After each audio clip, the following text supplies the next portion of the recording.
একটা ছোট গ্রামে থাকত 12 বছরের এক সৎ ছেলে। নাম তার সাফি। সাফি খুব প্রতিদিনের মতো একদিন জুম্মার নামাজ পড়তে সে মসজিদে গেল।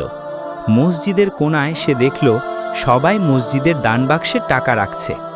তারও মন চাইল, আহা, যদি আমার কাছেও কিছু টাকা থাকতো, আমিও রাখতাম আল্লাহর ঘরে। কিন্তু পকেটে একটাও পয়সা নেই। নামাজ শেষে বললেন, বাবা, তুমি কি কিছু ভাবছো? সাফি মাথা নিচু করে বলল, চাচা, সবাই মসজিদের বাক্সে টাকা রাখছে, আমারও খুব ইচ্ছা করছে, কিন্তু আমার কাছে টাকা নাই। লোকটি মৃদু হেসে তার হাতে 2 টাকা দিলেন। এই নাও বাবা, রাখো আল্লাহর পথে।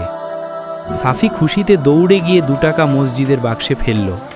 তারপর ফিরে এসে বলল, চাচা, আপনি তো খুব ভালো মানুষ, কিন্তু আপনি যদি এই টাকা নিজে দিতেন তাহলে আল্লাহ নিশ্চয়ই আপনাকে আরও বেশি সওয়াব দিতেন।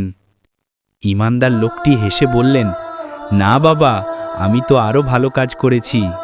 সাফি অবাক হয়ে জিজ্ঞেস করল, ভালো কাজ কিভাবে? লোকটি আলতো করে বললেন, আমি তোমাকে যে 2 টাকা দিয়েছি তা তো আল্লাহই আমাকে দিয়েছেন, আর তুমি যে ওই 2 টাকা আল্লাহর ঘরে দিলে, আল্লাহ এখন সেটা তোমার নামে লিখে রাখলেন।